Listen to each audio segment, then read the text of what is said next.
Good evening, Keto and Wrestling, MJ Wrestling Shoots family. MATTROISE here with another live stream tonight of Who Killed WCW, the season finale. And tonight we will crown the final Who Killed WCW Trivia Champion here tonight live. Let's see if Garrett Light can retain here tonight, but please allow me to be your eyes and ears for this broadcast as we start. WCW is about to dominate the globe of professional wrestling. 10 million people in the United States were zeroed in on professional wrestling. We were the #1 cable rated show. For almost 2 years, mind-blowing. And when something gets too big too fast, shit's going to hit the fan at some point, and it did. Little by little, we just fell. We already knew that we were running thin. It is so good to be king. He cared more about ratings than he cared about advertising dollars. It was a shit show. Vince Russo was just another idiot. He was there to lead to our ultimate demise. Kiss my ass! I was done. It was over. I could have cared less. No doubt in my mind, Bischoff was responsible for a little of this. Another nail in the coffin of a company that was rapidly dying at that time. I don't control that shit. I go out and I do my job. My check didn't change. It was the easiest money I ever made in my career. Like, they got what? When guys got those kind of agendas, thinking about themselves, that's pretty much when the ship started to go down. This is dumb shit. You ain't in Kansas anymore. That's right. What's going on, everybody? We got Rorito in the house, Garrett Light, Mike Harper, Josh Weidman. What's going on, everybody?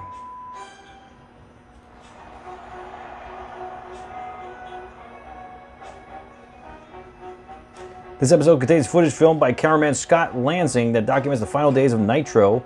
It has never been seen by the public until now. Wow. What's up, JP? It is at an end. It didn't feel like a family anymore. It felt like everybody was out for themselves, and it seemed like the blood was in the water and the sharks were coming to get it. I think everybody just didn't know what was happening. We were still hearing the rumors that we were just going to shut the doors. So I think at that point, everybody was just really unsettled. It's easy to lose sight of how lucky we ought to be part of this. Hopefully it ain't over. WCW wrestling is so important to me. There's just that one guy at Turner, I think, just doesn't think wrestling's cool whenever it's going to run for millions of people. I think Turner finally started looking into the books and said, we got to pull the plug on this. No matter how much Ted Turner loved this business and wanted to, keep it afloat, you started looking at the books at that time and seeing how much money we were spending. I can only imagine how much money went out the window. Oh my God.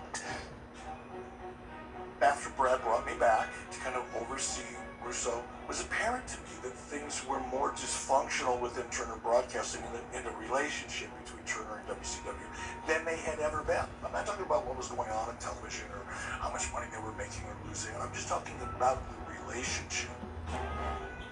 Time Warner is a company of winning brands and winning people, and so is AOL for this version. Just like when we put Turner Broadcasting into Time Warner, it made the company much, much stronger, and I think we're all committed to making this thing work. This TikTok changed my life. Absolutely ubiquitous at that time in terms of, in the public consciousness, the company introduced many people to the concept of logging onto the internet for the very first time. I've been on America Online 2 months, and it's really been a revelation for me. You got mail! This was at the time where a lot of the new internet.com businesses were receiving wild overvaluations based on promises of future growth. If you looked at the assets besides furniture, they have a subscription list, and that's the people who subscribe to AOL. AOL's leadership in the early part of 1999 also were keenly aware of this reality as well. So one option that was considered was to merge with a media and entertainment conglomerate, which was Time Warner. The combined company, which will be called AOL Time Warner, gives each partner what it now lacks. What ended up happening is that AOL shareholders would receive 55% of the new company, and Time Warner 45%. Whoa. Now, my dad's never been online in his life. Never touched a computer, never on his cell phone, never used an ATM, right? He's old school. So I think there was a whole generation gap loss on AOL's going to buy this giant company with nothing, where the older investment guys are like, well, you can't turn it down. $100 a share.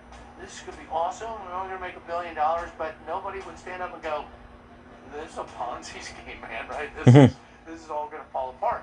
The blockbuster deal still needs regulatory approval and a nod from Time Warner and AOL shareholders. AOL had serious issues. WCW got caught up in that also. In a sense, you could say it was collateral damage. Wrestling has become fun, crazy entertainment. It's an alternative. It doesn't define our network. It's one night a week. It's a hit every Monday night, but it wasn't any. Because it was broken and I had to fix it, I was a physical presence there. I was in there trying to do whatever I can do to get it back on track. Big mistake! What a bunch of boobs. It was so bad. I really felt like, okay, stake in our heart. It was a chaotic shit show and a blur. And I said, I'm about to get the hell out of here because I've had it. You had to look out for yourself. I just felt like Brad didn't know anything about wrestling. I mean, he knew about the corporate side, but he wasn't a wrestling person. He wasn't somebody that was going to try to help save the company. It was like going through the motions. To be completely honest, I couldn't fix it. And the red kept getting redder. And the ratings kept falling and falling and falling. In addition, WCW drove away its paying audience. Look at the difference in buy rate between the uncensored pay-per-view in March of 1999 and the same event just 12 months later in March of 2000. They basically put on the exact same main event. Hogan Flair, 2 years in a row. In March of 99, the uncensored pay-per-view enticed some 325,000 viewers to purchase the event, but just 12 months later, only 60,000 people were willing to that's a huge drop. The 2000 version of WCW Uncensored. That represents a drop of 81%. The narrative is at the end of 2000, WCW had losses of around $62 million.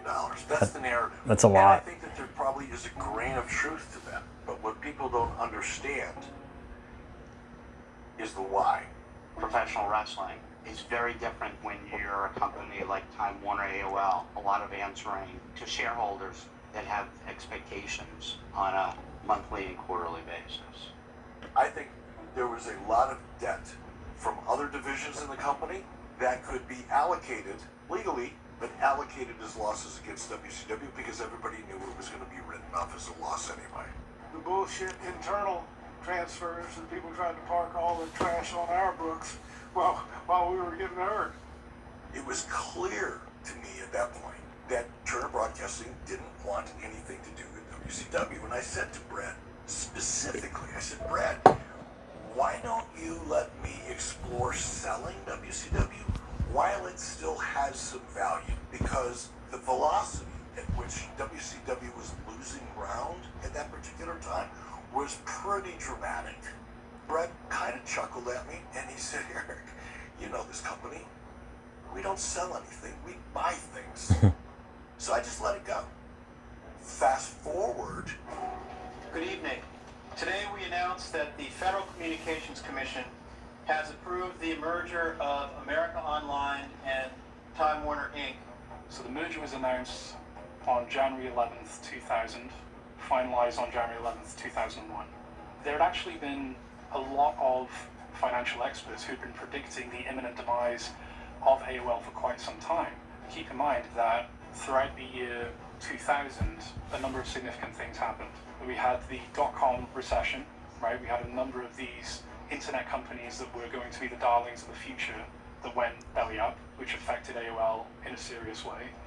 Its stock price dropped by 50%, which of course creates a huge pressure to look closely at which divisions are profitable and which are registering huge losses. That put WCW even more in the crosshairs. There were a lot of executives at very senior levels. The only person standing in front of them was Ted Turner. The merger happens, Ted becomes vice chairman, you know, he was excited about that at first. And, you know, you have an office in New York, you know, I've made it. Well, no, your name made it, your businesses made it. They didn't want to even hear at the board meetings from you.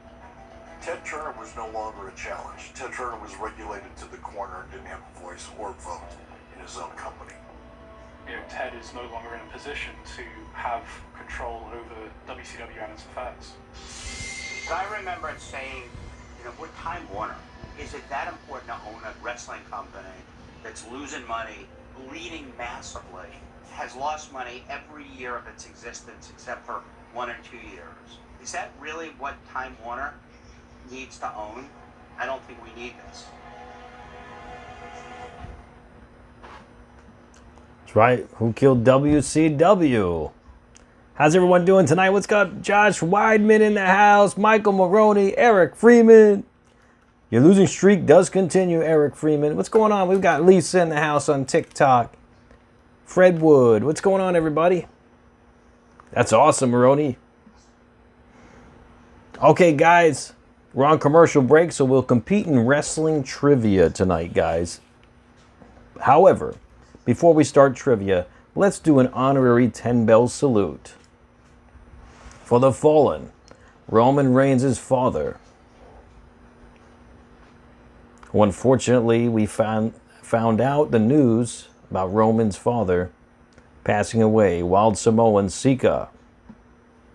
So everyone, in unison, join me in this honorary 10-bell salute for Sika.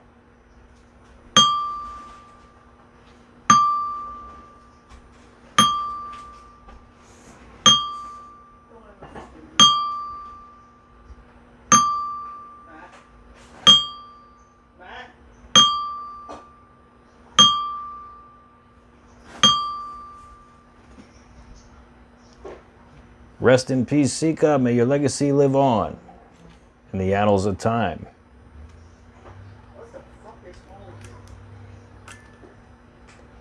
Okay, guys. Let's play ball.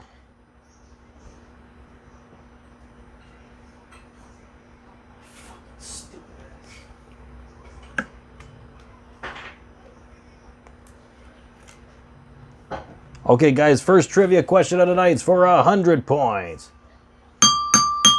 All right, here we go. Let's begin.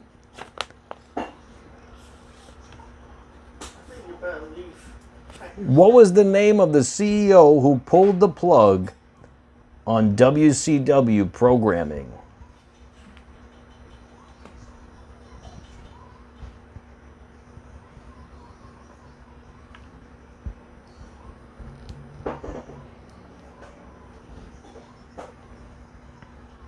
Reigning, defending, undisputed Who Killed WCW champion got it first on YouTube. Let's see if anyone got it on TikTok. Brian Stevens got it.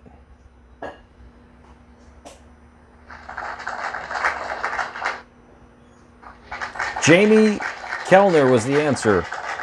Jamie Kellner was the answer. Congratulations, Garrett. So you have champion's advantage, Garrett. So you will go up to 200 points with your like points. And champion's advantage, so you go up to 300 points. Oh, that's all right, Lisa. And Brian, on TikTok, you go up to 200 points with your like points. Don't forget, guys, put some likes on the stream. YouTube and TikTok. Every 1,000 likes on TikTok, you all get an extra 100 points. What's up, Madonna? Okay, guys, next trivia question is for 200 points. Actually, we're back. All right, so we're going to continue trivia next commercial break.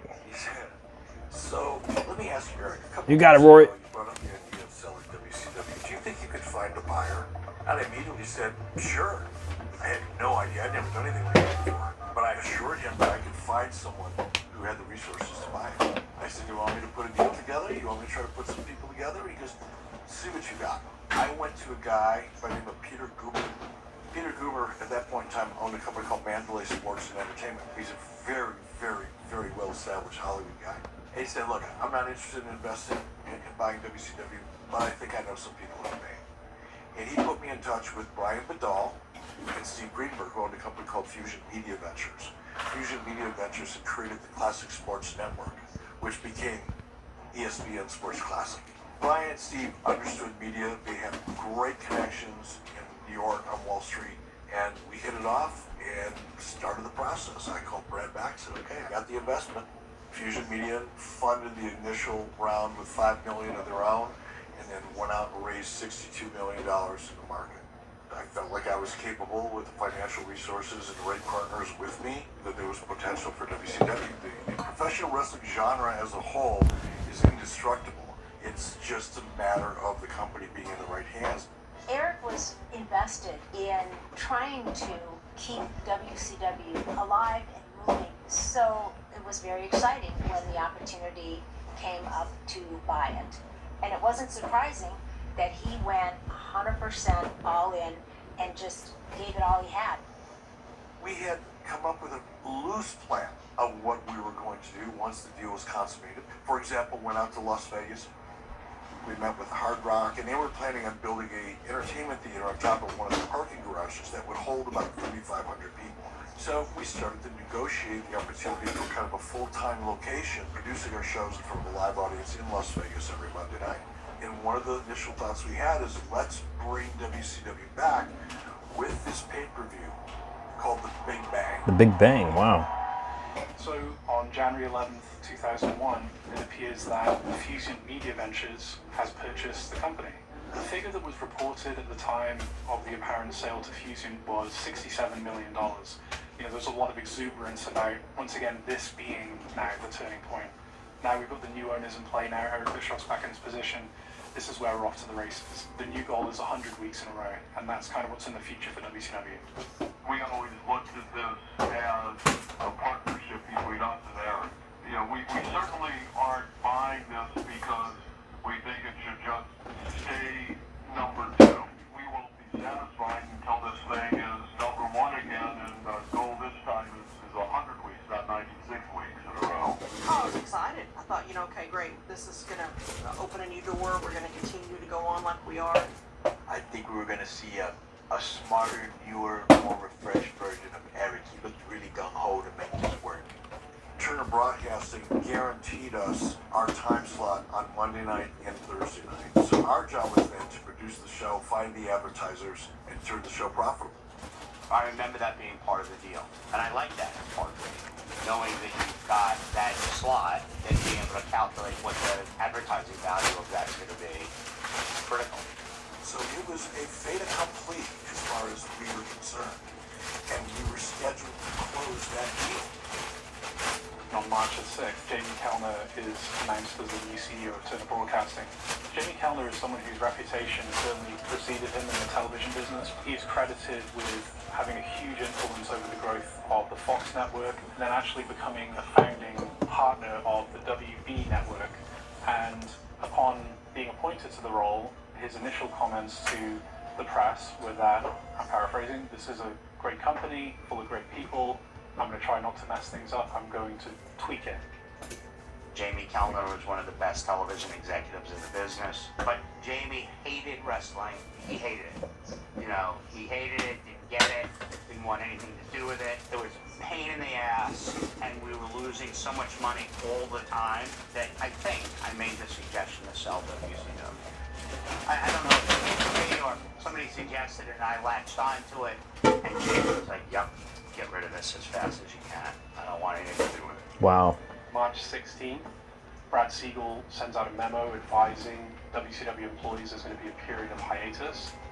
Then just a few days later, actually there's not going to be a hiatus, but the programming is being cancelled after a 29-year run on the Turner networks. Terrible. And that leads us to an episode of Monday Nitro in the midst of all of this chaos that has to occur in Gainesville, Florida that Monday evening. Many of you may know that for the past 6 months I've been working with a group of people whose goal it is to acquire World Championship Wrestling. But recently we've hit a couple roadblocks that may be, in fact, brick walls. And while it is still in my power, I want to do something befitting what could be very well the last night of wrestling on the Turner networks. That being said, I'll see you all in Panama City next Monday night, the Night of Champions. Incredible! Wow. We were just getting ready to close, and I got a call from Brian Badal, and Brian said, Eric, it's done. I said, congratulations, Brian. He said, no, you don't understand. It's done. The deal is over. It's off the table. We were rounding third, heading for home, and there was no warning whatsoever. That's terrible. Completely out of the blue. Jamie Kellner, he was the head dog, and he looked at the WCW deal and contemplated us having at least a couple of years of 2 hours of prime time on Monday night, 2 hours of prime time on Thursday night. And Kellner didn't want that beachfront property to be dedicated to wrestling content. He wanted that primetime schedule for other programming. The cold hard truth is that WCW was completely reliant on television. So much so, in fact, that Eric Bischoff famously quipped that without television, the company was worth $20, if anything. Yeah. So at that point, when you take the television distribution off the table, you're taking 90% of the revenue out of the equation. The deal was not worth it to us. It effectively killed the deal. I was devastated. Thank you, Dro. Rest in peace to Roman's dad. And I love Roman so much. And rest in peace to my guy's dad. Rest easy, High Chief. I hope your son comes back soon rather than later. Roman is my goat and my favorite. Thanks, Dro. Thank you for the generous donation, bro. I can go on. I enjoyed it. I loved it. It's a core element of my childhood. We just did a 10-bell salute, Dro, for Sika. Thank you, Dro. Thank you for that generous donation, bro. Thank you. Did a few other things, including becoming the president and chief operating officer of WWF Entertainment. The first thing I was looking to do was to keep growing the core business, to look for new opportunities for the company. I continued to read about what was happening at WCW. I kept reading about the behind-the-scenes angst going on there. The ratings weren't improving. What's going to happen here? Are they going to stick with this? Are they not going to stick with it? And what I recall is picking up the phone and calling Brad and, just checking in first of all, because we've known each other for a long, long time. Keep reading about this stuff. Are you okay? And, he'd share with me some of the angst he was going through. I may have said something to the effect of, hey, look, if there's ever a reason to have a conversation, I think we might be interested. We were aware that there was another player. It didn't factor into anything. I didn't know their deal. I didn't know what they were offering. Knew nothing. Internally at WWF, we had made a decision and thought if we could do a transaction to acquire WCW, we were going to work really hard to get that done. On Friday, March 23rd, the WWF announces the unthinkable, that it has purchased its competition, WCW. There you go. That's right, Boxley. Condolences, absolutely, bro. It's wild. Yeah, Eric, yeah, we're actually going to address that right after this show, actually. And, yeah, it's something serious. Lisa, yes, so you asked a very good question. You said, did anyone ever buy a WCW pay-per-view? Well, I didn't personally, but our father did. He ordered us a few WCW pay-per-views. One was Halloween Havoc, 98. I think one was a Road Wild, I think when Jay Leno competed. Another one was when Karl Malone and Dennis Rodman were in the tag team match. That Poppy ordered us that one. And the one where Eric Bischoff challenged Vince McMahon to a fight. Poppy said, we got to order this one. He's going to fight Vince McMahon. And that was terrible. Vince never showed up or anything. So, and there was one more WCW pay-per-view Poppy ordered for us. I think it was when we first got cable, and he wanted to surprise us, and he got us. It was a WCW pay-per-view. That was the very first pay-per-view we got. It was a 6-man tag match was the main event. I'm trying to remember which one it was. But I think it was like Super Brawl or something. Super Brawl 98 or so. Or 97. I'm trying to think. Yeah. Oh, it's all right. At least it's okay. But yeah, but Poppy got the money. Slamboree. Slamboree. Thanks for it. Uncensored. I think it could have been uncensored too. And do I remember any memories of Sika? Very vaguely. I do, but very vaguely. Yeah, and then he ordered, what else did he order? But yeah, he was, he got his money back for Halloween Havoc. I believe it was 98 or 99. He ordered the one where DDP took on Goldberg and it ended early. He got a full refund for that, so he never paid for that. He called up the cable company and they gave him the money back. He said, "You're a valued customer." Slamboree 99 was terrible. Botman, AOL killed WCW ultimately. They didn't even get the money from their pay-per-views. Yeah, it's wild. You think it was a conspiracy, Jose? Well, that's good, Lisa. Yeah, I mean, some of the pay-per-views are a waste of money. All right, we're back. We'll continue trivia next commercial break, guys. Live from Panama City Beach, Florida. Oh, what is this for? Do a little documentary on the last day of Nitro. That's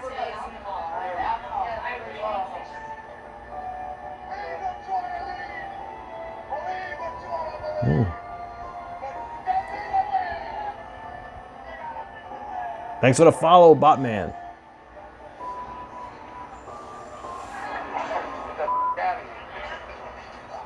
you know anything?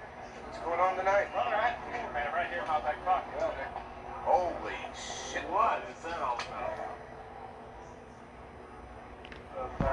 MLC Florida? Vince McMahon vignette. Wow. Vince McMahon vignette. Whoa.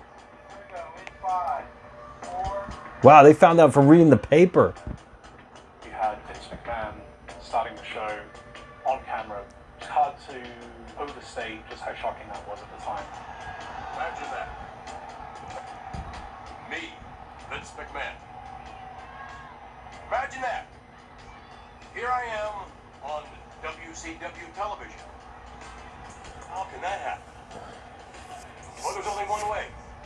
You see, it was just a matter of time before I, Vince McMahon, bought my competition.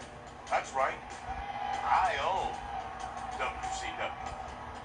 Therefore, in its final broadcast tonight on TNT, I have the opportunity to address what is the fate of WCW. Because the fate, the very fate of WCW is in my hands. I remember watching this live. I thought we were coming to work like a regular day, and no one knew until that night. No one knew. We saw Vince come up on the Tron. No matter how you look at it at that point, no matter how it's spread, they win the war. When WWE acquired WCW, it felt like the end of an era. It sucked. The 800-pound gorilla of the room had won. Had no idea what Vince would do with it. I didn't know if it was more advantageous for him to buy it and keep it afloat and then have the competition or destroy it. So the fear of the unknown is pretty heavy. There was a lot of sadness and a lot of uncertainty who they were going to hire, who they were going to cut. We don't really know what's going on. People are happy and sad at the same time. They don't know why. I don't think you want my real feelings about it. It ain't pretty. It was very emotional. I remember Dusty was there, so I was sticking pretty close to him. There were WWF signs up, which was really weird. Because there's always signs like on the dressing room doors, wherever, and you were seeing WWF. I mean, it felt like a slap. I remember Shane McMahon coming in, and he had like a little brief meeting with everybody, and we get told the company's been sold to the WWE. And tonight, everybody's going to find out about it. And a lot know, the wrestlers and performers backstage, you know, shoulders might have been slumped before they walked through the curtain, but then when they walked through, it's back to business as normal. And then when they came back after their match or segment or whatever, it's back to what's going on, what's going to happen. Let's not lose sight of the fact this is the last Nitro on the tournament. Ready without his mask, right? Scott Steiner and I, we had a conversation.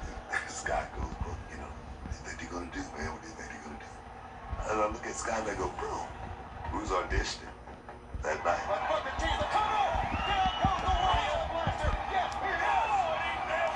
Edward was working that night, so we went out and we rocked it.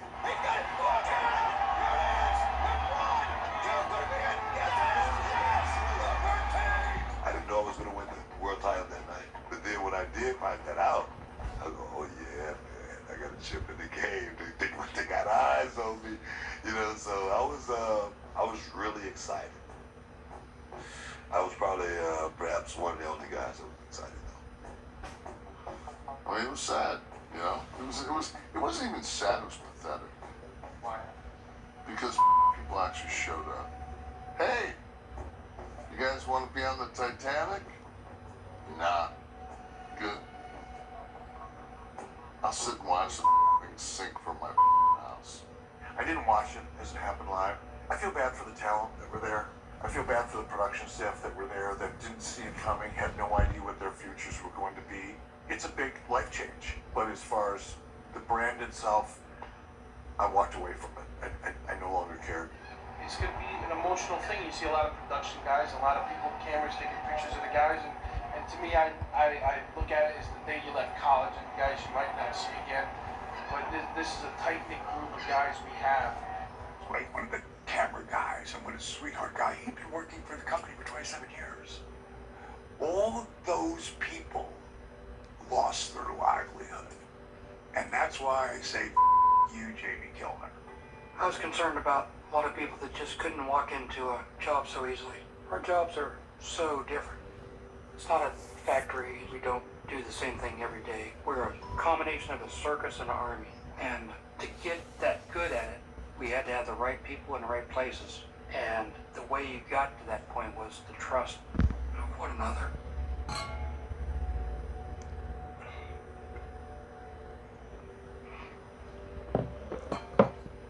Then now you can't do it together anymore. Everybody was in a bad space. You know, a lot of them didn't know what they were gonna do. But there was a time, you gotta let it go. But in this business, it's a little bit different. What was really weird to me, this multi-million-dollar company was sold to WWE for like nothing. I'm not saying that there was anything spooky kooky going on there, but I have my suspicions. That's right. Nash was salty there, right?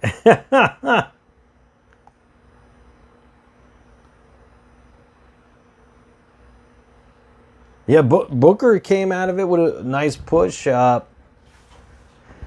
Mysterio became a huge star in WWE eventually.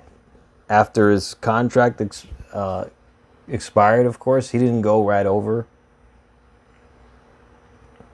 And, yeah, I mean, Goldberg, I mean, he wasn't that big of a talent in WWE until his second run in WWE. But I don't know. Sure, Maroney, yeah, absolutely, bro. Billy Kidman, yeah, I wish so too, Brian. Botman, I wish so too. Starrcade 97, you think that's what did it, Brian? Yeah, they did a lot of botches that night, I must say, with Sting and Hogan. I mean, that was a botched ending right there, absolutely. Really, Lisa? I was always a fan of Goldberg. I just loved the intensity and the matches that he had. Like, they were explosive, short, and hey, they were incredible. They were incredible matches. I mean, for hard-hitting matches, you know. Hell, I saw WCW's Monday Nitro with Hogan, where Goldberg main evented with Hogan for the WCW title. I stayed up until like 3 a.m. to watch it on replay again. That's how much I liked that episode. And I had to go to school the next day. But I said, I'm staying up to watch the replay of WCW. Because they used to replay WCW at like midnight, TNT. So I stayed up to watch it again, the replay. I was like, this is awesome. This was an awesome show. But even me back then, I knew this should have been on pay-per-view. Even when I was a kid, I knew that should have been on pay-per-view. All right, guys, let's continue with the next trivia question. For another 200 points, guys. For 200 points, here we go. What was the only title that Eric Bischoff won in WCW?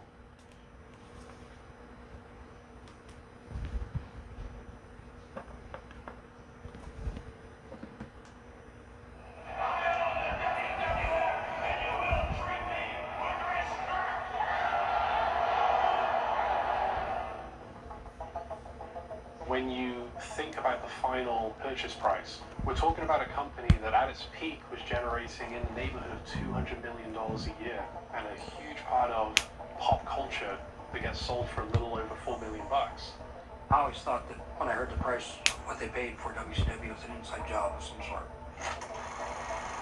Somebody filled their pockets by making a deal, for as cheap as it was. Maybe there's an envelope pushed across the desk. Maybe you get influence with the guy that's selling it. Garrett got it. Look, there's some murky circumstances. No one got it on TikTok yet. Broadcasting. Oh, by the way, Stu Snyder, after the fact, just happens to land a plum executive role with WWE. Oh my God, that's Bob Ryan! Bob Ryan from WCW.com! Bob, run! Bob Ryder, he was one of the hosts on shows that were broadcast over WCW.com. So in the summer following the sale of WCW being purchased by the WWF, Bob Ryder puts out a widely disseminated post online, essentially alleging that there had been a conspiracy at play. Bob Ryder, he was a good man and a good friend. And I know that Bob had written about a theory that Brad Siegel helped facilitate the actual sale to WWE by convincing Jamie Kellner to take the distribution of programming out of the deal. Bob's theory was Brad Siegel really didn't want WCW as a part of the Turner portfolio, and this was Brad Siegel's way of using Jamie Kellner to kill the deal. The conspiracy theory was really something like kind of a wrestling storyline, essentially. There was a plot initiated by Brad Siegel and Stu Snyder to clear the path for it to have a quick sale to the WWF. Stu Snyder at that time was the president of the WWF. He had previously worked at Turner Broadcasting, had a relationship with Brad Siegel, and so the allegation was that there were covert talks between the two, and the primary piece of evidence was the fact that WCW was sold for $4.3 million. I don't know that that's true. It is a conspiracy theory. Unfortunately, there are enough questions and questionable relationships that lend interest in a conspiracy like that. Because if you were friends with Stu Snyder, it was a way to ensure the WWF would have an advantage to the sale. No. Well, first of all, we've known each other our entire careers. I mean, the fact that Stu Snyder was running WWE and was a likely buyer for WCW is purely coincidence. Did you have any advance knowledge that the QC deal wasn't going to fall through? No. Simple as that. My understanding is that Brad reported up to Jamie Kellner, and that Jamie made the decision to say, I don't want it on our end, cancel it. If you think about how serious these particular allegations are and the fact that they would lead to potential SEC violations and have serious professional and personal consequences for all people involved, it's quite the audacious plot given the high-profile nature of the people that we're talking about and what they stood to lose if eventually they would be convicted essentially of corporate espionage. I'm not saying I'm 100% convinced this Sue Snyder was part of an orchestration to make sure WCW got sold for nickels on the dollar. I'm not Nickels. suggesting that I know that. Nickels on the dollar. I just lean in that direction because I don't believe in the number of coincidences that surround this entire situation. I'm just not buying it. I understand gossip. I understand rumor. But it's easy to sit on the sidelines and not really understand the economics of the businesses to say what something is worth. If there was a deal out there worth $60 million, I can guarantee you, as I'm sitting here today, the Turner executives would have made a deal. We wanted to sell it. When we sold it, that's what it was worth. My regret is that when the ratings started to plummet, we could not find the right story, the right players in that story to turn it around. You know, that's a big regret of mine. We weren't successful. Sometimes that happens. You can't always be successful. I feel a responsibility for it because I clearly was not the person to do it. I didn't know the business and the story well enough to write it myself. I'm not a writer. So, yeah, I'm really sad about that. Regret it wasn't a different outcome. Could anything have been done to save WCW? In my opinion, without a strong advocate who really believed in the business, it would have been tough to exist there with everything else of their challenges as a company. But that world had passed. Ted was that person who was its chief advocate. In the new AOL Time Warner, without that person, I don't know how it succeeds there. And for good or for worse, the one thing that all the talent knew, they knew where the buck stopped at WWF.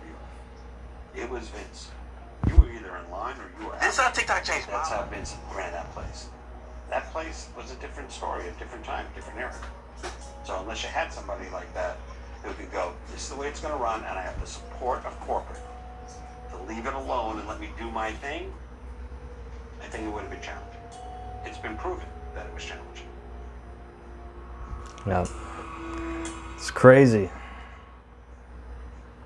Thanks for 1,000 likes on TikTok. You all get 100 extra points on TikTok, guys. Thank you so much. Okay, guys, let's continue with trivia. Third question of the night is for 300 points. 300, guys. For the next question of the night. Who was the only wrestler to win the WCW Triple Crown in 1999?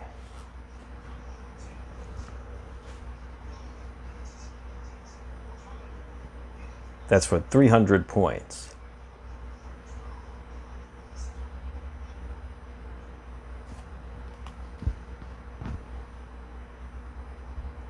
Brian got it on TikTok.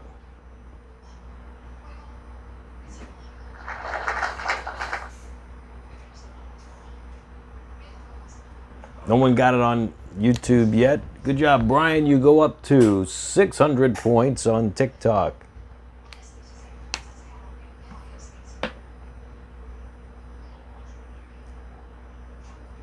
No one got it on YouTube yet. King L. Moxley got it. On YouTube, the answer was Bret Hart. Bret Hart. So Moxley, that'll bring you up to 400 on YouTube. All right, next question is for 400 points, guys. Which wrestler, which woman won the Woman of the Year Slammy Award in 1987 in WWF?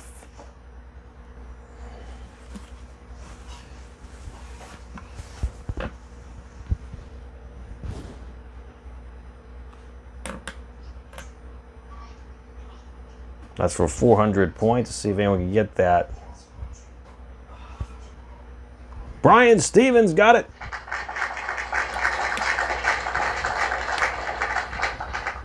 Brian, you go up to 1,000 points on TikTok. Moxley got it on YouTube. Miss Elizabeth was the answer. Miss Elizabeth. Moxley, you go up to 800 on YouTube. Very impressive. All right, question number 5 is for 500 points. Guys, 500. All right, here we go. Oh, we're back from commercial break. We'll continue with trivia after this, guys. To an audience, we're going to figure out how do we keep it alive, and maybe over time it comes back as a separate show. In my head, I saw this great rivalry that was under one roof. First of all, it all started with the famous Shane McMahon showing up on WCW on Nitro and proclaiming, you know, the storyline of basically Vince was going to buy WCW, but he snagged it out from him. That's right. I now own WCW. I remember sitting down in my hotel room and writing down all the wrestlers who I had hoped to wrestle. Goldberg, Sting, Savage, everybody in the NWO. It's like I remember writing everybody down and going to Vince and saying, hey, this might be a good idea. What about this guy, and this guy, and this guy, and this guy? Let's bring them in. There was so much speculation as to how it would all work. What people don't realize is that when WWE acquired WCW, the assets of WCW, the contracts weren't really part of the equation. It wasn't like all of the talent that was under contract automatically came to WWF. At least not the big names that mattered. Some of those people had quite a bit of time left under contracts and they were going to get paid anyway. I knew that at the time guys were getting 50 cents on the dollar under existing contracts. That was not happening with me. I'm not going to give in. I'm not going to do it. So if I had to sit out for 3 years, I sat out for 3 years. Not everybody wanted to go to work for WWE. You didn't have Sting.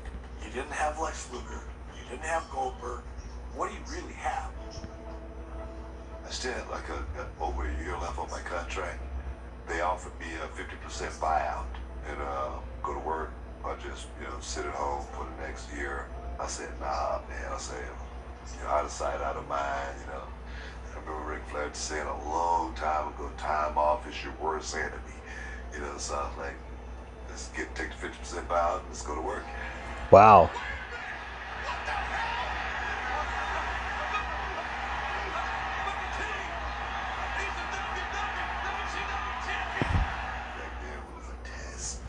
Throw these guys out here and see how good they really are compared to the WWE guys. Oh, thanks, Eric. Thanks, bro.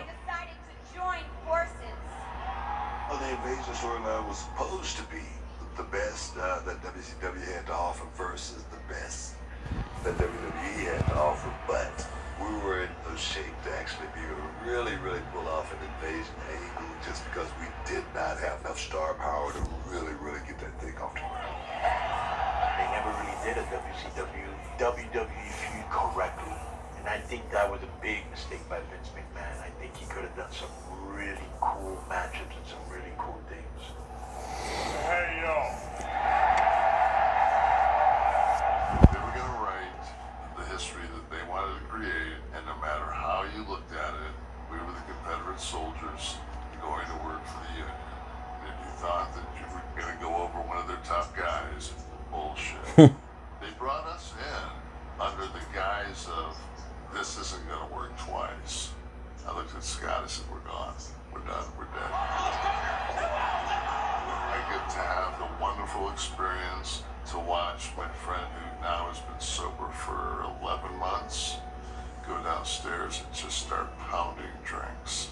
Wow. It's like, you talking about a miserable day in my life?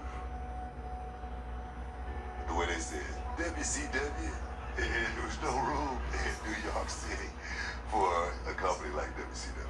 It's just the way I felt about it. When the WWE won the war, not only did they want to win the war, but they wanted to bury the opposition and they wanted to plant the flag. And that's what they needed to do more than anything to really solidify winning that war, planting that flag. Yeah, they had to be in a dominant position to do that. We're back live here ladies and gentlemen, this crowd is still buzzing. Oh, here comes Mr. McMahon back. He promised to name the new general manager of Raw. 2002, Vince McMahon called me. And while Vince was speaking, I had already made up my mind that this is my opportunity. Thanks, Alex. Introduce you to the new general manager of Raw. His name is Eric Bischoff. I'm not going to say that everybody in WWE was happy to see me show up, but the people that mattered could not have made me feel more at home. I like Eric a lot. We're good buddies. Known him for a very long time. And he has his bust on the Mount Rushmore of professional wrestling executives. Everything that went wrong, the Fusion sale falling through, the fact that the narrative is Eric Bischoff, greater WCW. I had an opportunity to write the last chapter of my story. Wait a minute. You know, I had been with WWE for a few years as that general manager character, and everything was going great. And I remember getting a phone call from Stephanie McMahon, who was head of creative at that point. She goes, Eric, I don't want you to take this the wrong way. You've done a great job, but we're going to go in a different direction. Eric Bischoff has abused his power for too long. John Cena was going to hit me with his finish and drag me out of the ring, and John Cena was going to throw me in the back of a garbage truck, and I was going to be hauled out of the arena. And I very seldom questioned creative. But I went to Vince and said, it doesn't make any sense for John Cena to do it. It makes more sense for you to do it. And I thought, if I'm going to do this, I'm going to have fun doing it. I'm going to make this fun for me. And I did. And I had a blast. And I got to live a dream and rewrite my own chapter. And I loved it. Every minute of it. There's not a second of it that I regret. All right. Hey, that's cool. Yeah, Nash, he's all about the money, Lisa. All about the money. Prayers to good old JR. Hell scare for him too today, Obs. That's sad. Great makeup, right, Lisa? All right, guys, let's continue with the next trivia question. Question number 5 is for 500 points. Guys, for the next question of the night. Name the WCW faction which included these members: Billy Kidman, Rey Mysterio Jr., Conan, Tigress, Tori Wilson, Juventud Guerrera, and Eddie Guerrero. He tore his quads cashing those checks, Botman said. He did. He did. He did the Running Man, and he was like, he just stopped in midair, like, oh.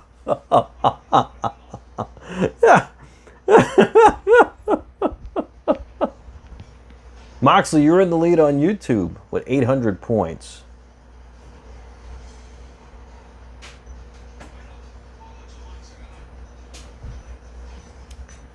No one got that question, though.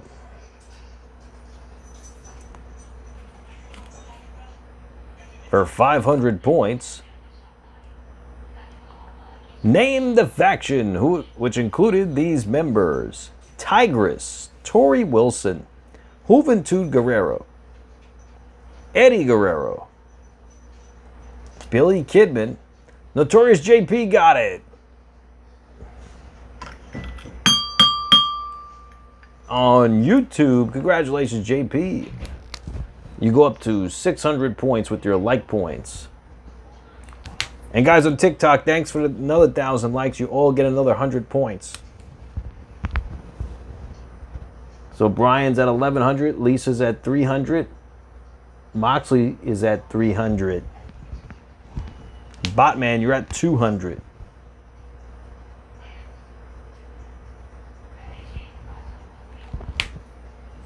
YouTube, Moxley, you're in the lead at 800 so far on YouTube.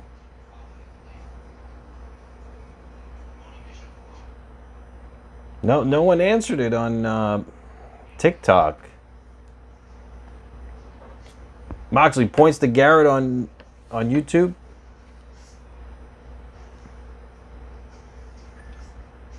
No, Garrett's not in the lead anymore. It's Moxley. Oh, on YouTube. Oh, Garrett's in the lead now. Moxley just gave him his points. So Garrett's at 1,100 points now. All right, question number 6 is for 600 points, guys. 600 points for the next question of the night.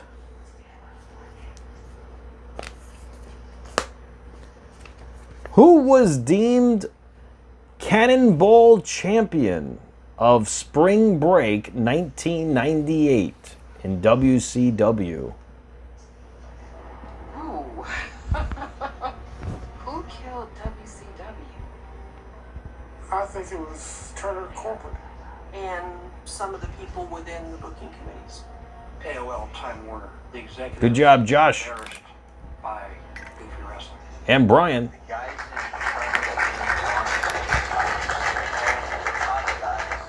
Not letting the mid-card guys interact with them.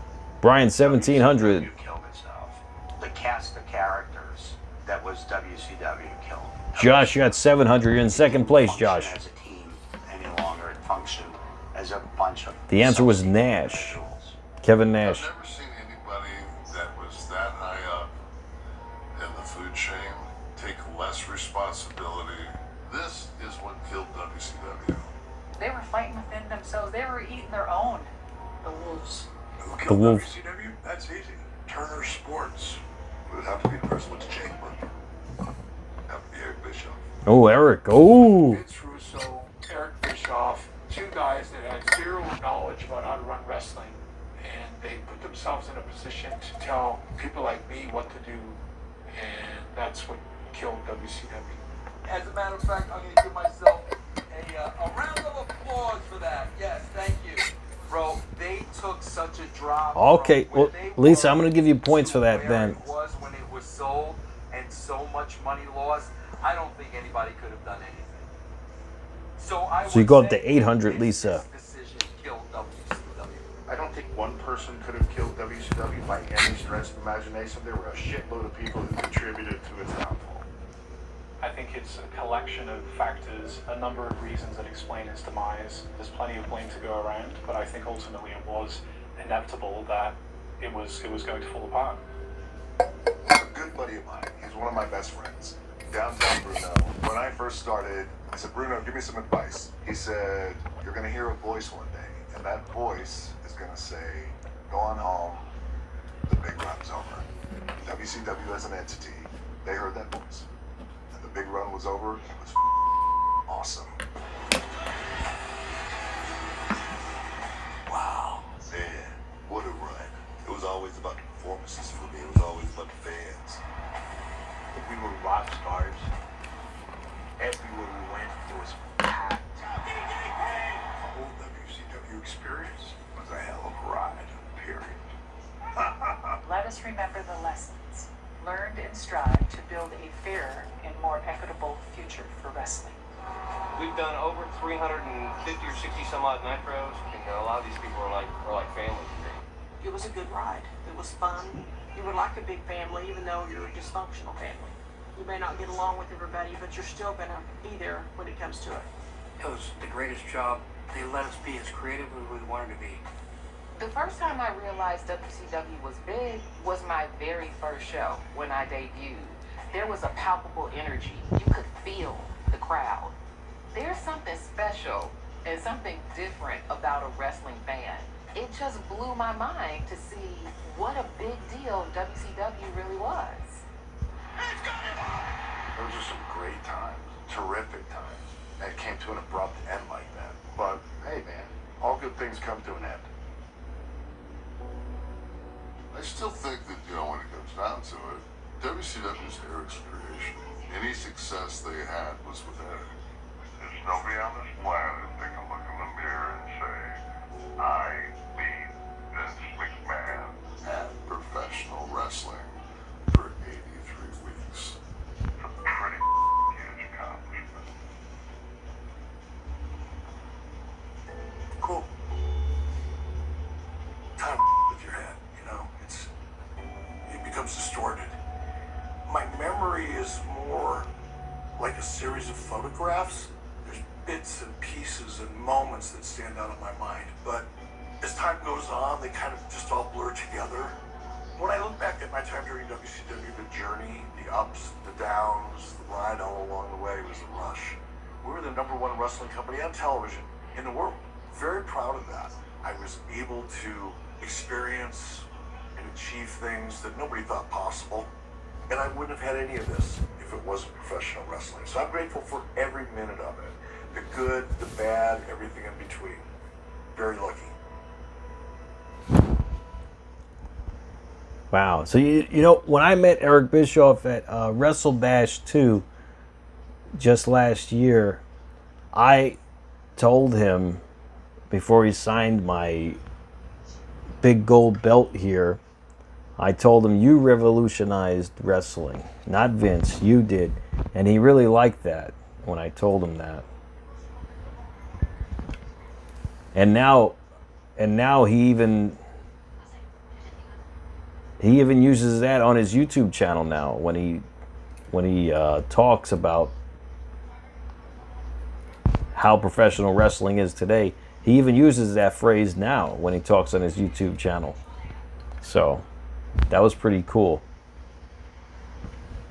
All right, guys, let's continue. I didn't get credit, Mox. No, I didn't.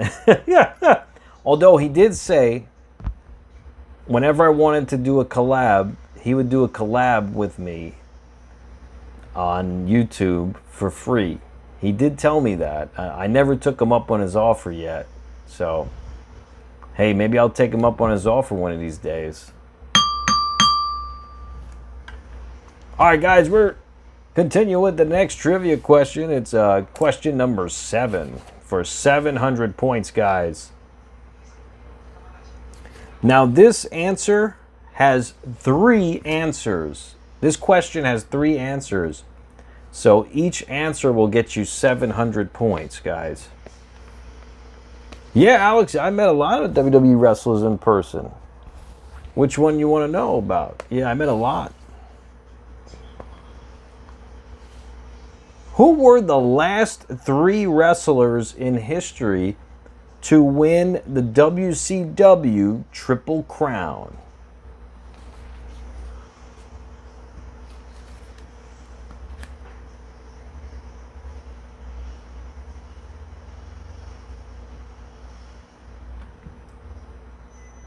Garrett got 1 on YouTube.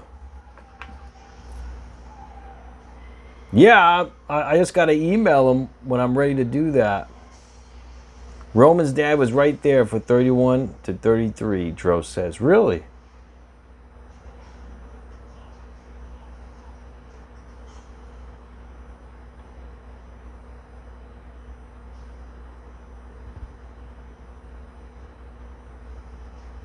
Well, Garrett got 1. Garrett goes up to 1,800 on YouTube.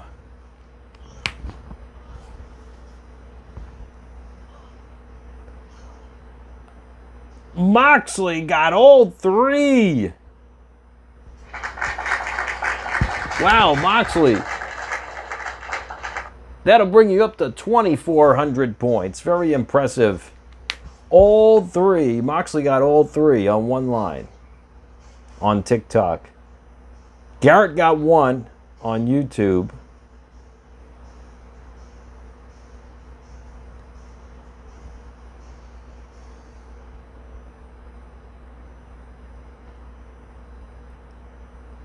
JP got 1. And he got the other. Good job, JP. That's 1,400, JP. You go up to 2,000 points. You take the lead, JP. The answers were Chris Benoit, Scott Steiner, and Booker T. Those were the answers.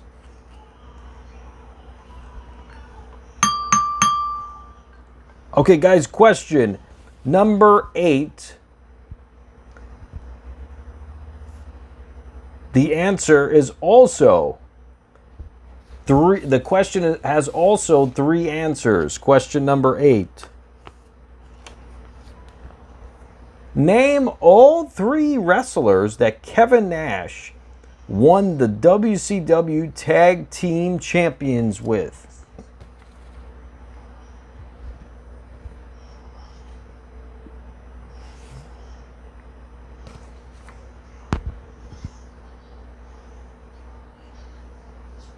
Maroney got 1. Moxley got 1.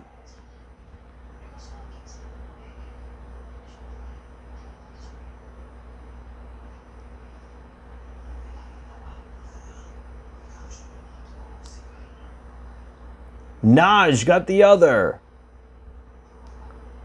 And JP got the other on YouTube. Good job, JP. You go up to 2,800.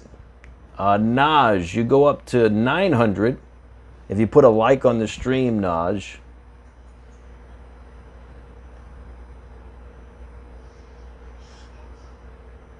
And Maroney, you got the other.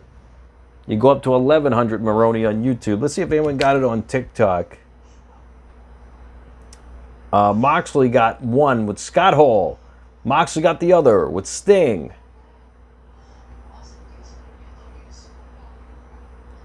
And Moxley got the other with DDP. Moxley got 2,400 points.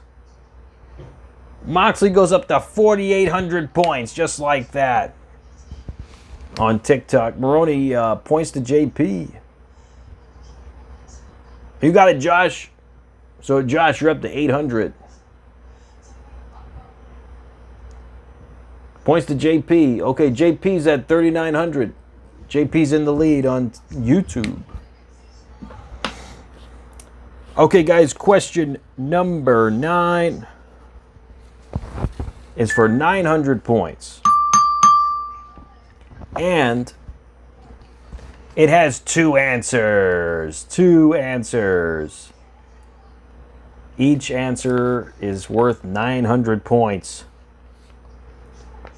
All right, here we go.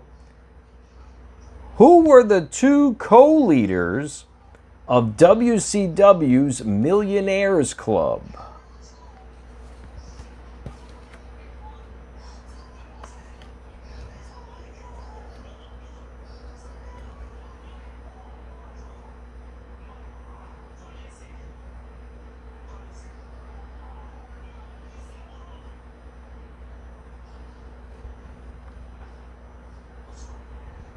JP got 1.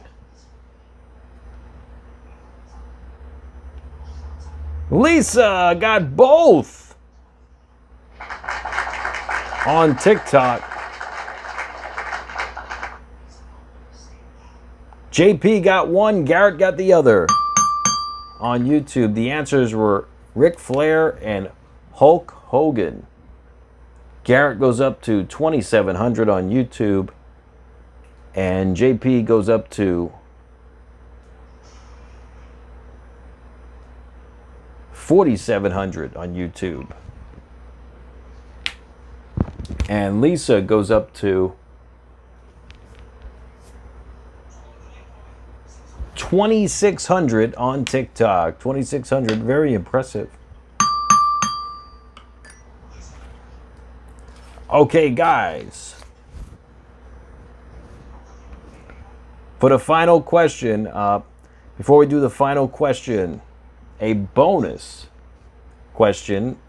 If you can guess how many points the final question will be for, you will get another bonus of 500 points right now. I'm also adding 100 to the final because Rorito gave 100 to the final question.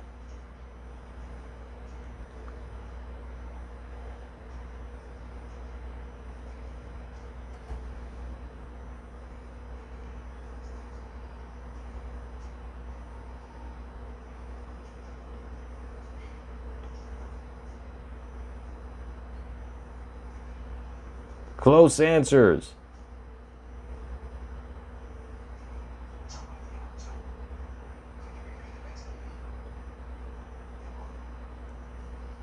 Maroney got it on YouTube. Lisa. What's up, Christopher? Lisa got it on TikTok. The answer was 2,100 points. 2,100 points. Good job. Lisa, you go up to 3,100 on TikTok. And Maroney, you got another 500 points. The final question is worth 2,100 points. Hey, Jacob, what's going on, bro? Points to Moxley? You got it. So Moxley's up to 4,900 on TikTok. All right, guys. Final question of the night. But at this point, if anyone wants to donate their points to anyone, now is the time to do it. You could donate to the final question if you like. You could donate to each other if you like. We also have the Super Chat option. Every dollar Super Chat will get you 100 trivia points. You also become the $1 million, the $1 billion, or the $1 trillion champion, whichever you decide. SummerSlam updates. I may be going to SummerSlam, but I'm not sure yet. I'll let you know. Yeah, it's not set in stone yet, but I'm trying to plan it. Josh, you gonna give all your points to Garrett? Josh, that's nice of you to do that, man. So Garrett goes up to 3,500 points. Points to Moxley, Eric. Okay. Moxley has 100 points on YouTube. The streak will continue. Josh. Okay, we'll see, Josh. Points to JP. Also points to JP if I get the final. All right, you got it, Maroni. So JP's up to 5,200 points on YouTube. He's got a commanding lead here, but Garrett could still win it if he gets the final question. AOL deal killed WCW because they didn't care about wrestling. Yeah, I could say, I believe that. Thanks for the extra 1,000 likes on TikTok. You all get 100 points. Botman 300. Moxley's at 5,000. Lisa's at 3,200. And Brian, you're at 1,800.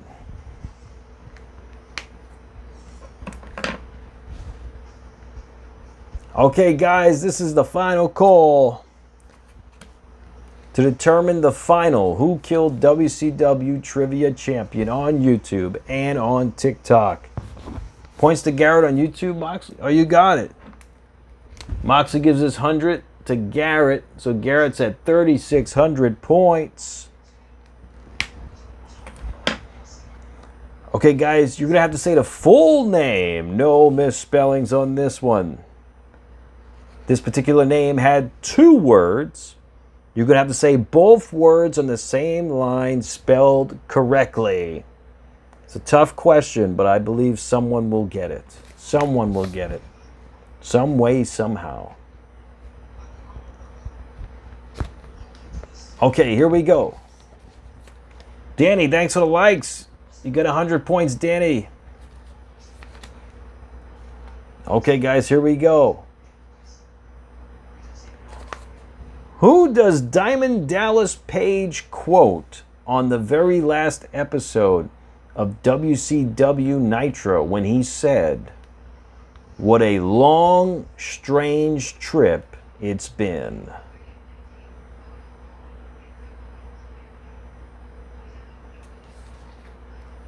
Good luck.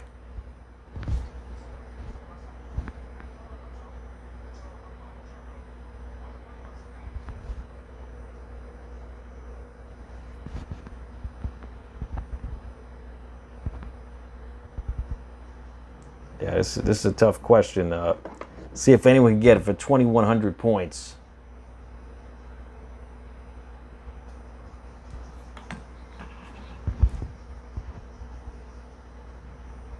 We got a winner!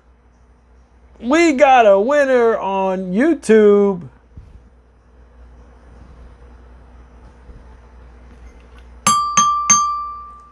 Congratulations, JP! He got it!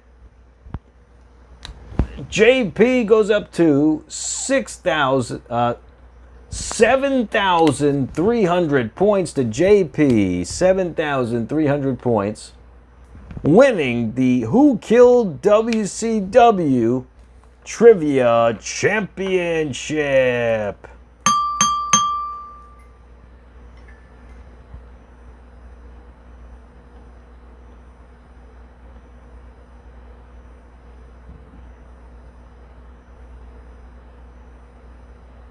See if anyone got it on TikTok.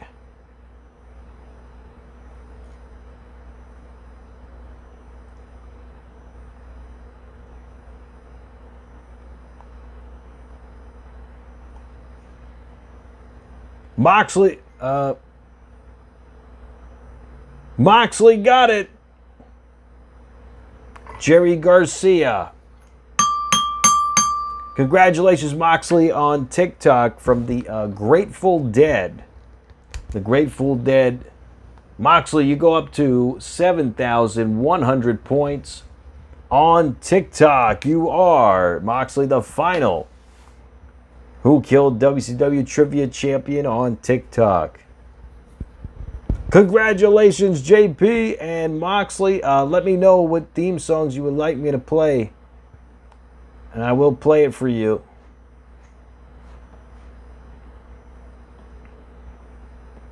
Very impressive, I must say. Very, very impressive.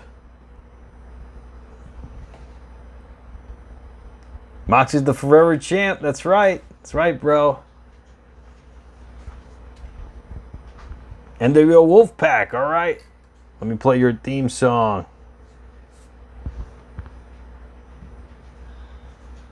That was very impressive. I thought I was going to stump you guys with that one, but you guys seem to amaze me yet again.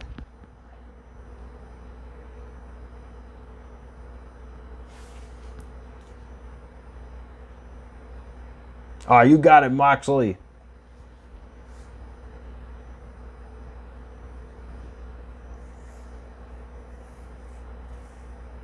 The streak is over, Josh. Yes.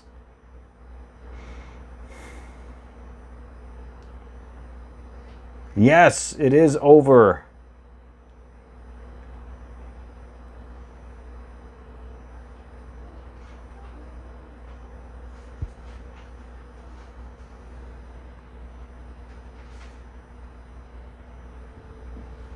Congratulations, JP and King L. Moxley. That hard-fought battle. You guys did it all. Very impressive. Tonight's trivia was pretty tough, I'd say, tonight. But you guys did very well tonight on trivia. I'm impressed. Moxburg, Christopher says.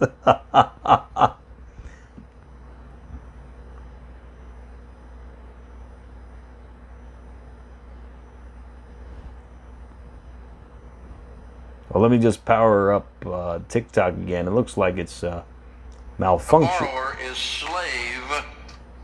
Malfunctioned again on TikTok here.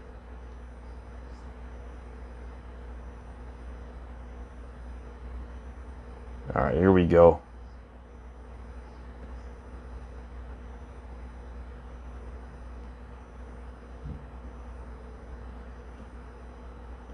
All right, here we go.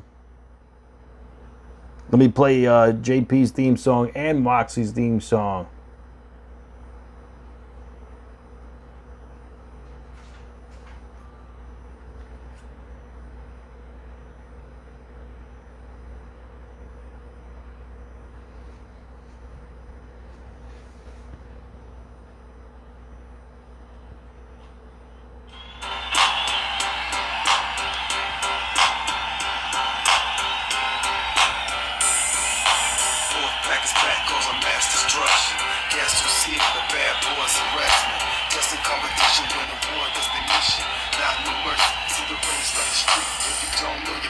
Too sweet.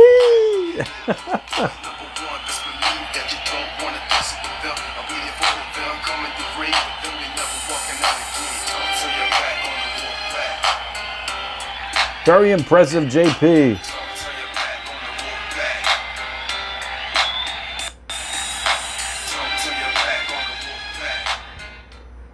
Okay, good night, Marody. And let me play Moxley's theme song.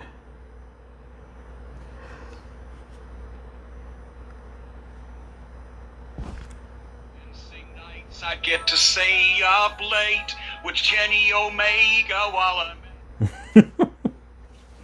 my money to watch their show. Oh, nice, Brody. Meltzer says I'm in the That'll get you quite a few trivia points. Meltzer says I'm in the key demo. Yeah. Very impressive, Moxley.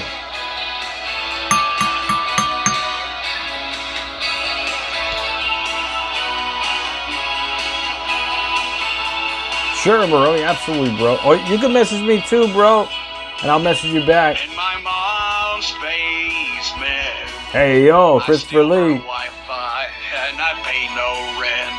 AEW's cruel. We've got indie stars dropped back from wrestling school. Like Joe Janela at the top of the card. He trained himself in his Glass Shatter, Josh. backyard. This is shit everyone should get. Well, everyone except Jim Cornette. All right, we'll see what I can do. Let's see what I can do, Josh.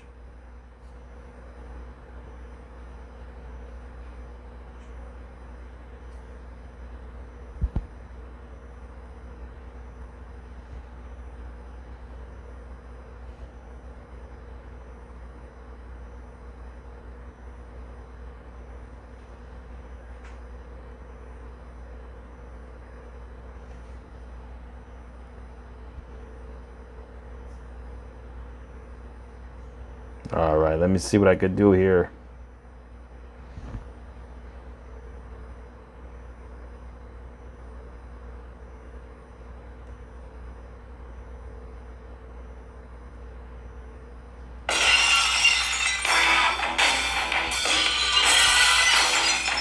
Here we go, glass shattering.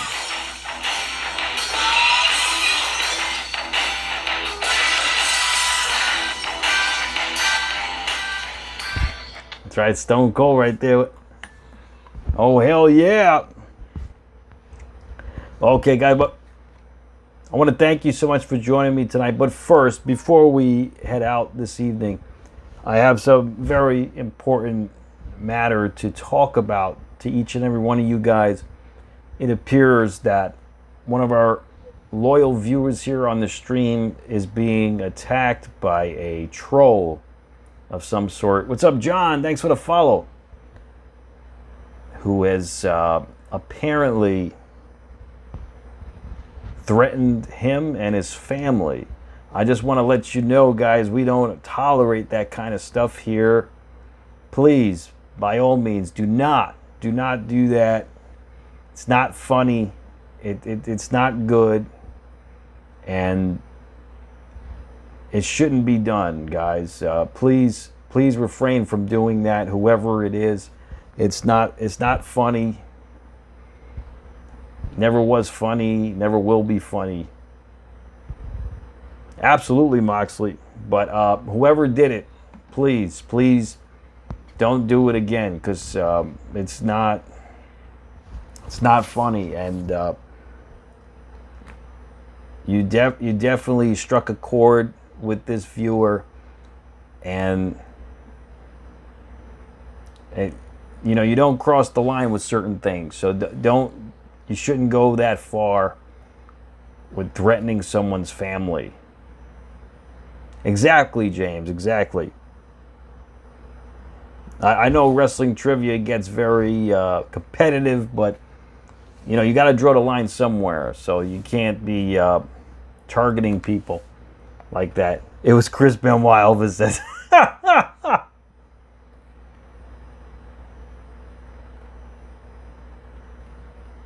Exactly, JP. Yeah, I mean, threats towards family, friends, whoever you're close to, it's uncalled for, guys. Please refrain from doing that, because it is offensive to some people, and it's not good, guys. Please. So please refrain from doing that. I would appreciate it if you didn't do it. I don't mind joking around, but certain things you don't joke around about, guys. you don't go that far. You know what I mean? Just don't do it.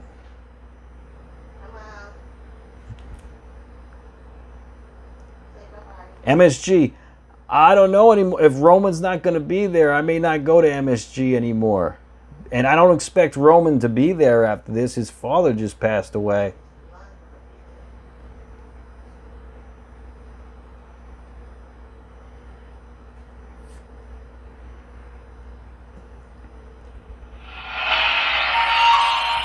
Let's pay homage to the Wild Samoans.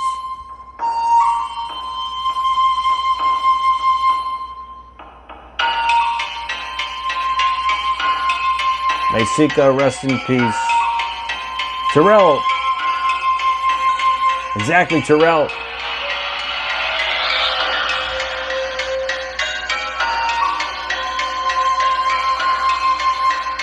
Josh freaking Wyman. That's right, Josh. Great to see you, bro. Yeah, I feel bad for Roman, too.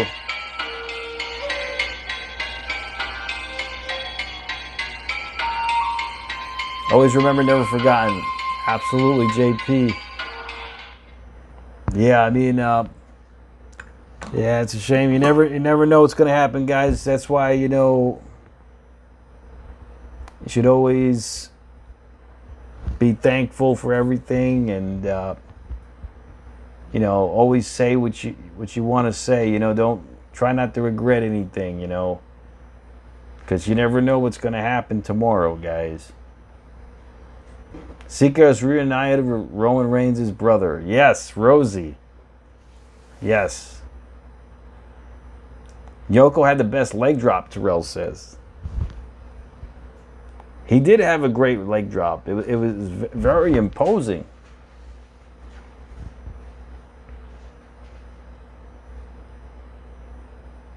Yeah, it's sad. It's sad, but you know,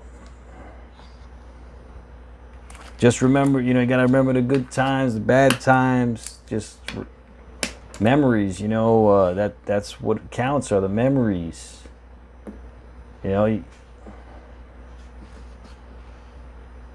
it's all about the memories, guys. What's up, Dro? Luckily, he has a big family to lift him up. Absolutely, Christopher. Yeah, he's a big family. Absolutely. They might pull the trigger for the tribute and heelish ceremony this Friday, Dro says. Yeah, after this, absolutely.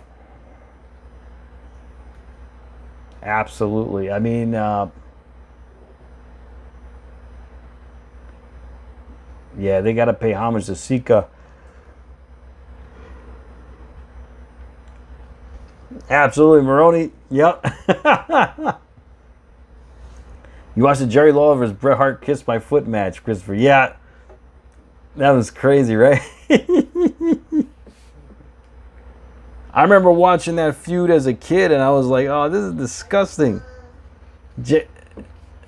Jerry Lawler purposely didn't wash his feet for like weeks or months, and then he would purposely put his feet in, what was it, like manure or something? It was like disgusting. And then Bret made him kiss his own foot.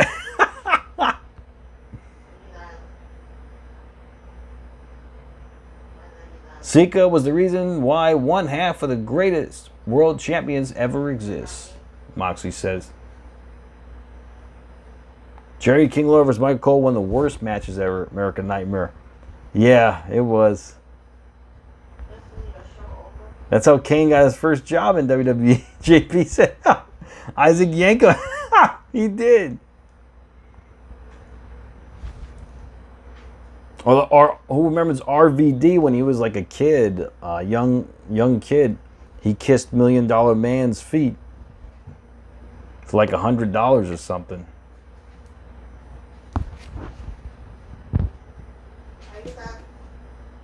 Yeah. All right, guys. So I want to thank you so much for joining me tonight. I hope you all be safe and be well, each and every one of you. It was so great to see you guys. And I will keep you posted for SmackDown. As of right now, I'm really on the fence about going now because I was expecting to see a big star on SmackDown, and now Roman's probably not going to be there, so I don't know if I'm going to go anyway. Exactly. Okay, Barodi.